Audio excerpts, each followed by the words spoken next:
Tec Sounds presents EduTrends.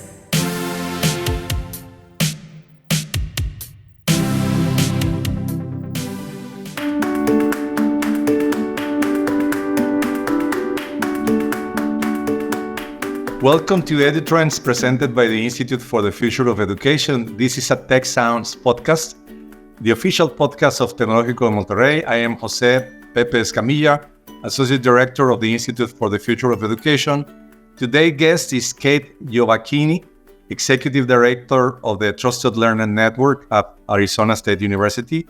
Kate, it's a pleasure to have you here. Pepe, it's a joy to be here. I'm so excited to talk about our work. Thanks, Kate. I would like to start with a personal question.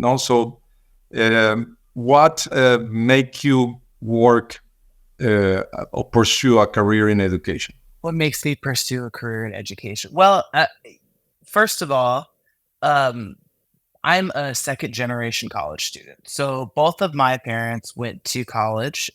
Both of them actually got degrees from Arizona State University. But before that, my grandfathers were, one was a draftsman, one was a farmer, and my grandmothers didn't work. And so college truly sort of transformed the trajectory of my family and also the cousins and the aunts and uncles that are my age and my parents' age. And so there's always been a huge commitment to higher education in my family because of that. And then also personally, it was really important for me.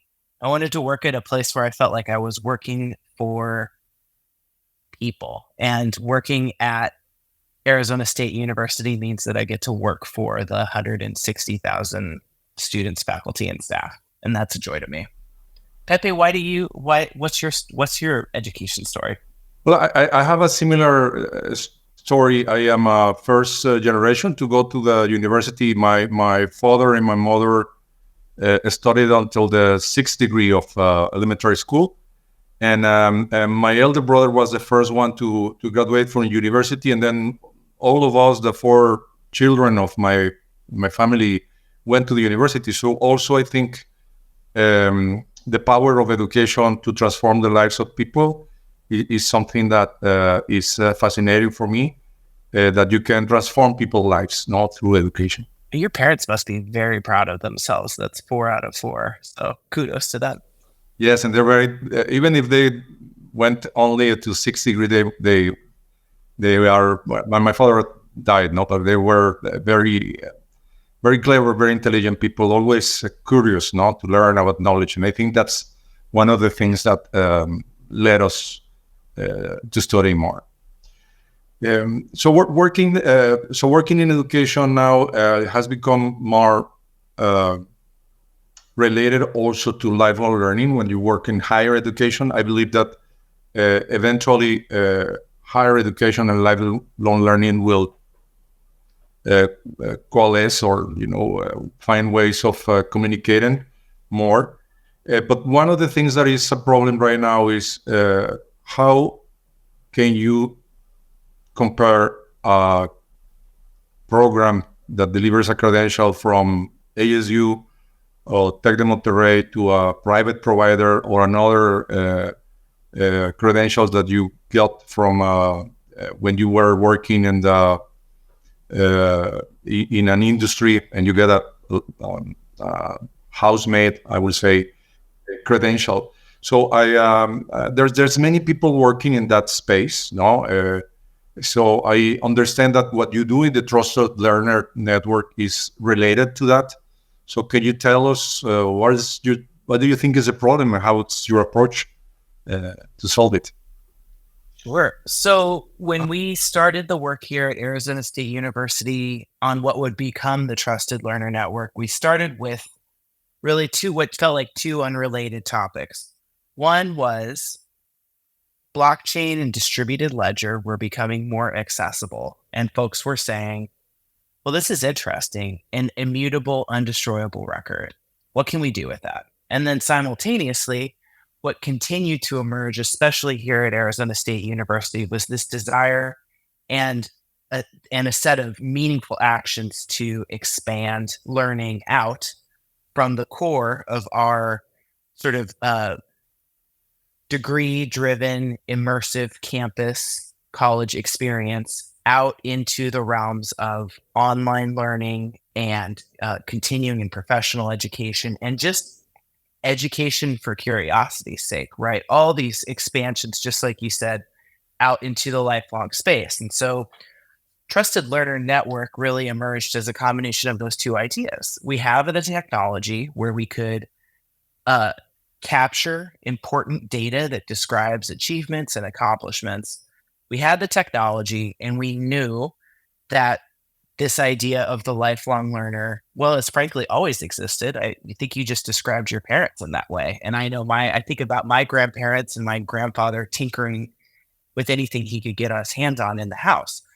So when we combine those two, what we end up with is, well, we have the tech, we know we have the precedent, and we know this is where we want to go. So let's start building out infrastructure that could support digital credentials, and not just digital credentials in the hands of institutions, because that is part of our job to manage and curate those records and be very thoughtful about that. But also, how do we get those credentials out into the hands of the individual student or learner? Or what about employee and worker and faculty member and staff member too?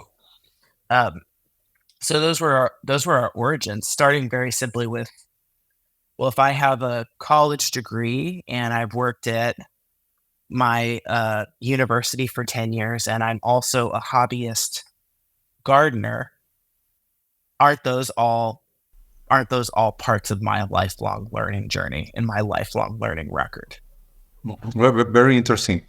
So from a perspective of a platform, now, so we have the learner, that's the holder of the credentials, and you say that it's important that put the learner at the center, so they own the credential and they have a lot of control over it. There's the issuer, that can be a university or whatever other provider, and there's also the employer or another issuer that will need information on the previous credential of a candidate, for instance. No, so what will be the learner's journey? If we take the point of view of the journey of the learner in getting that credential and in showing that credential, etc., if using this trusted learner network approach. So the technology that we use, one of the really key pieces of this is interoperability. So when we talk about interoperability, and if you get it all into the verified credentials space, you will run into this word, the focus of which is simply that if we accept that folks are going to get education and experience from a lot of different places in their lifetime, those records need to be portable and interoperable in a lot of different ways. For a learner relating to the Trusted Learner Network, that learner may start off in high school, or they might start off in an organization like a scouting organization or a volunteer organization. And as they're going through that, they are going to acquire skills, accomplishments, experiences, sometimes very recognizable credentials like courses and degrees like ASU and Tech does, in all those different things. The idea for Trusted Learner Network, what we do is that we enable institutions to make those credentials available to the learners in this very specific interoperable format. So when a learner encounters TLN, Trusted Learner Network, they might be accessing it through their community college, through their high school, through their, again, volunteer organizations, and they're able to collect credentials from different places into this repository. We call it a repository or a vault because we know that data is important and we know you want to keep coming back to it. From there, the learner can do a couple things, acting as this holder, right? They can share credentials in the network if that's convenient for them. But what's really cool is that they can curate those, they can bundle them together, and then they can share them out to a credential wallet, a mobile wallet that might sit on their phone. Tec is using a version of the learner credential wallet, I believe. And we also have our wallet on top of the learner credential wallet, which is a fabulous open source project emerging from the Digital Credentials Consortium. But the big idea here is our phones are where we carry a tremendous amount of our lives now. We think about our IDs, our credit cards. Tech students, I believe, carry a digital diploma on their mobile wallet. But the idea is you can go into the TLN at any time and bring credentials into your mobile wallet that you can then display to employers, that you can then take to your next job fair, that you can take to your next educational institution. The magic being that when I display my credential to you, Pepe, you can verify that it came from where I said it came from. Or you can verify that it's a fraudulent credential and it didn't come from where I said it came from. But that's the magic, right? The credential can verify itself. And that's not really something that we had when we look back on some of the older sort of data exchange principles that we've operated with. So my very interesting approach. So my understanding is that I, as a learner, as a student, I can use the Trusted Learner Network to connect all the credentials I have acquired throughout my life in a single place because of this interoperability, And that's one important thing because you cannot do it very easily in other places, But the second one that I'm interested in is the verification part, So because there's the trusted learner part in Trusted Learner Network. So how do you offer this process of verification? Who is doing that? What's the approach? It's such a good question, and I really appreciate it because this is something that I hold close to my heart. I think it's important. So there was a world as we were designing our work where we said, well, we can take these verifiable credentials and we can issue them directly to the person. So directly from the source can come this verifiable credential, which is essentially a signed envelope, a signed sealed envelope that the person can open and close, but it's still authentic. Okay.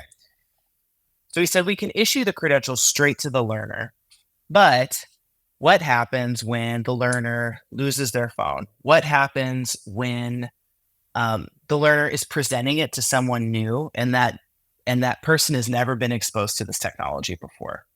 This is where we got to the Trusted Learner Network. Is we recognized that we wanted to build coalition with other institutions and learners to start building credibility in this technology so that when an institution that has never engaged with Trusted Learner Network before receives credentials, they can go through and they can understand, Trusted Learner Network is real. It is affiliated with, it has board members and governance body members from institutions that we know. It's all been about building that trust, and trust is about familiarity and credibility and helping to bring people on board and create literacy around this stuff. So technically, what that'll mean is that we'll operate a trust registry, which is a list that says these institutions are authorized through governance to issue these types of credentials. But in the bigger picture, it's how do we create spaces for folks to learn more about this technology and to be able to see themselves in it from an institutional perspective. Yes. So the trust comes from the issuers. That's why I understand. Very interesting. And on this journey, we have the student, we have the issuer, which has to be trusted.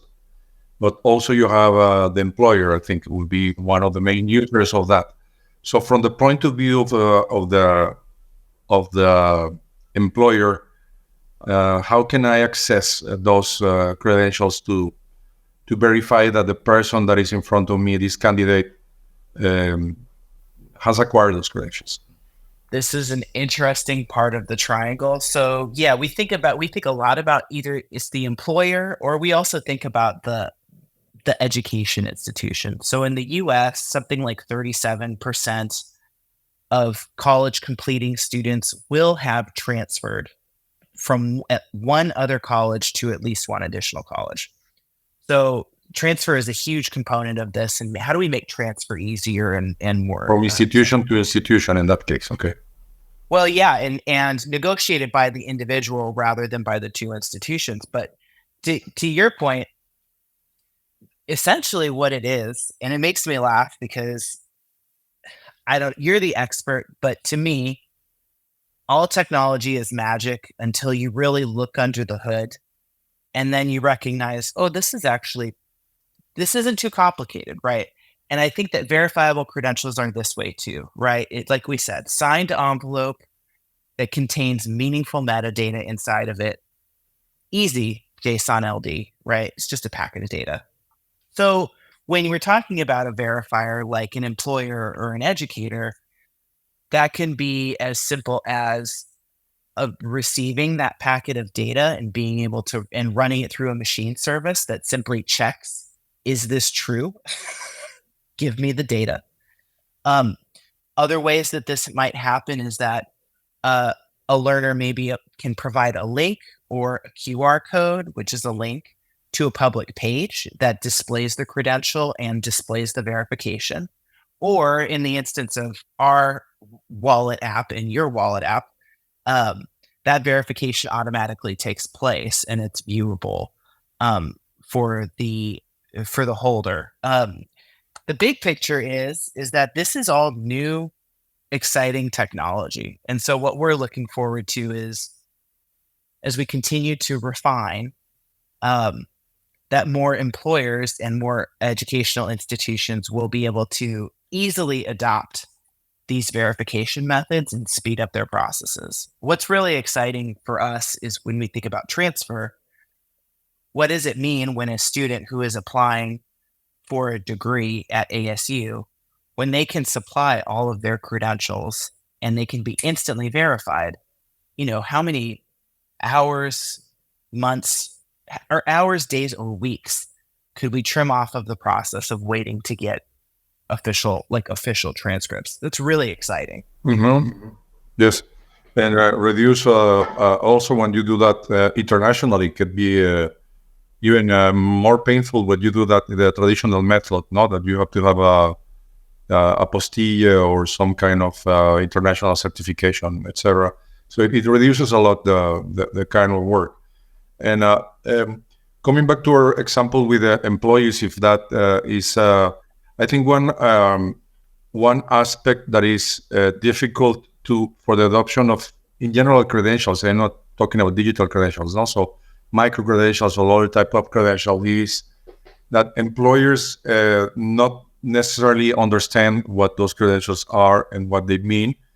In the real world. I'm not talking about the digital ones. No, so when you provide evidence that you have a micro credential based on the digital platform, like your platform, the Trusted Learning Network, the employer understands that this person get a credential from Tec de Monterrey or a private provider or Arizona State, whatever.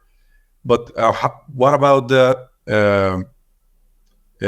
quality of the credential or the real capabilities that the person has acquired with these credentials? So what does that represent in terms of competencies or competencies? Sorry. So is there some thoughts that you can share with us about that part? These are tough questions, Pepe. I want to ask these back to you as well. So I'm going to take a shot, and then I'm very curious what your thoughts are. So when we talk about quality, I think what we're talking about is signals, right? Signals of the credential to the outcomes that we're going to experience with the individual. I think that we can focus on individual signal quality, but what we're missing is that there's a more comprehensive view, which is to say that I might have a single signal that says I have my degree at ASU, and Pepe, you were describing your professional journey through all the different things that you've studied and taught and researched. And your record, if you provided more credentials of more variety, that more effectively tells your story anyways, right? And what we're ultimately, I think, looking for is, how do we find the right fit? So maybe that's a little bit of a cop out, but what I'm saying is that I think we're very rarely going to be dealing with a single credential alone. What we are trying to open up is a world where credentials act as a body of knowledge to describe someone's unique experiences and competencies. Now, at the same time, quality and accreditation signals are very strong. And so with the TLN, the way we approached this was through governance. We brought a governing body together and we said, look, what does it take for an institution to issue a degree credential on the Trusted Learner Network? And that was an easy answer. Oh, well, if that institution can confirm that they are accredited to do so, great. When we get down to micro-credentials, not so clear, but our governance process is designed to be a nautilus, right? And so the idea would simply be, we will bring on a governing body of peers, colleagues, or similar organizations, and those groups can make decisions about what quality means to them. For us, CPR training or first aid training, none of our institutional reps on our governing body felt comfortable adjudicating that, but you know what we can do? We can engage with organizations that do similar first aid training and they get to decide. So 2 answers to that question. And then there's a third mystery. So how do we look at credentials as a narrative, as a picture of a whole person? How does governance continue to evolve to answer the exact questions that you have? And then there's a third component to this, which is credibility evolves through time, through many, many different avenues. And we just need to be adaptive to that. But what do you think about the quality question? How do you address that?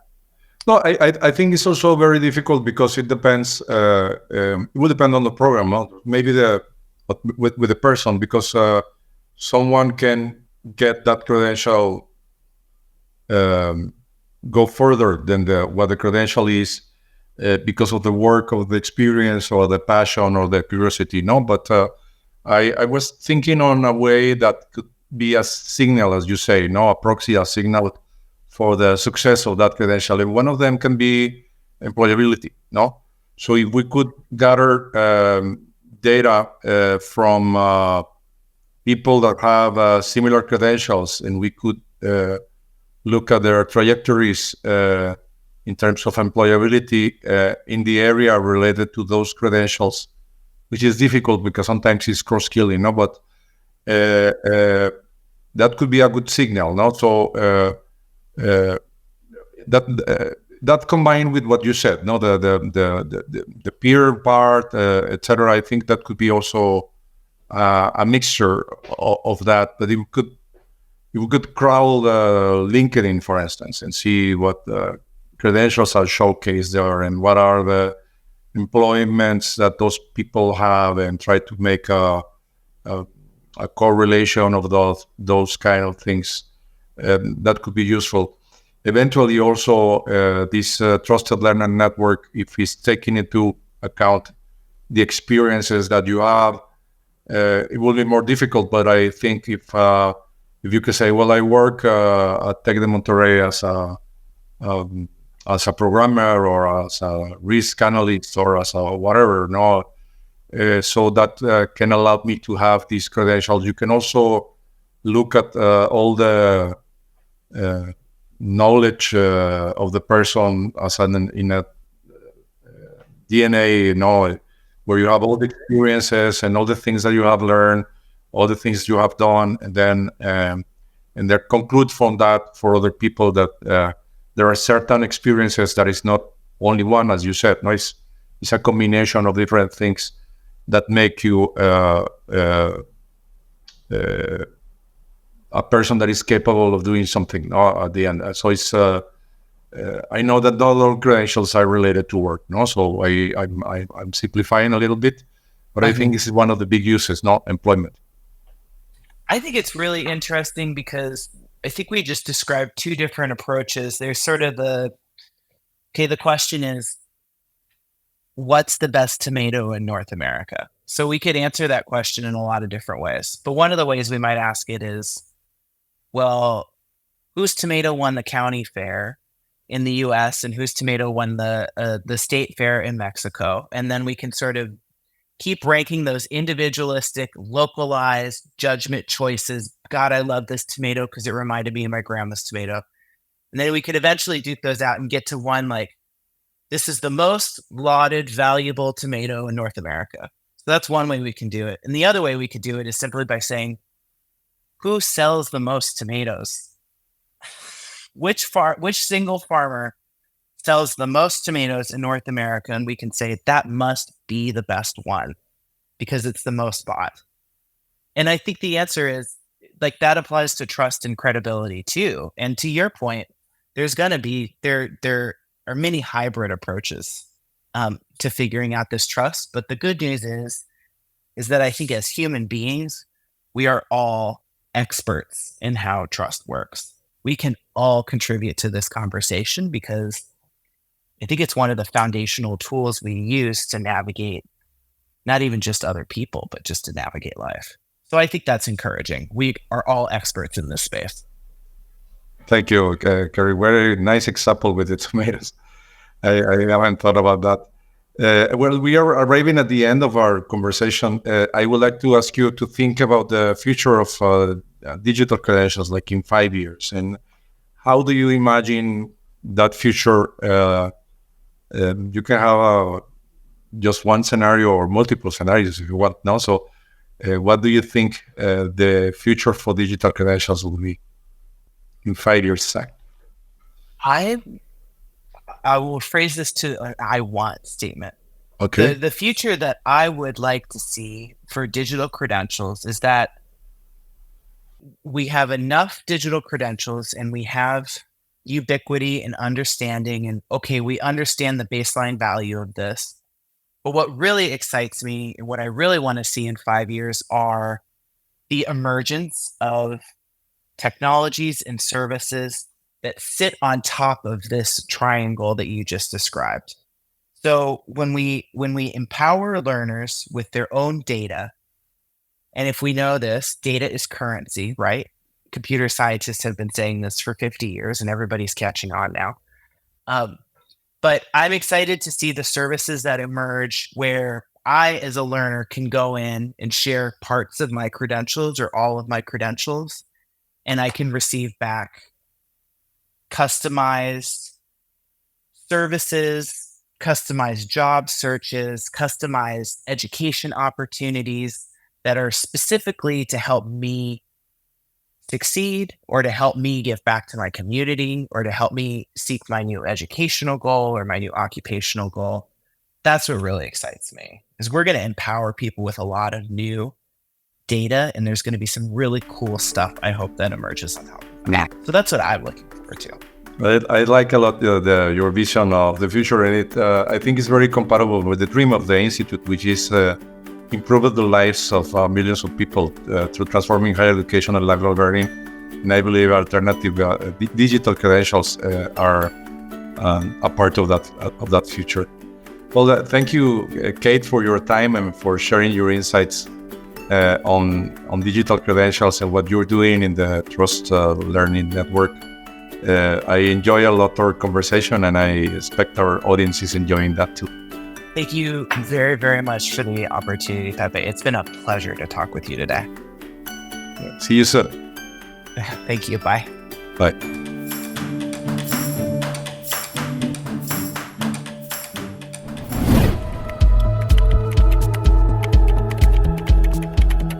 For more information, visit observatory.tech.mx/EduTrends podcast and ife.tech.mx.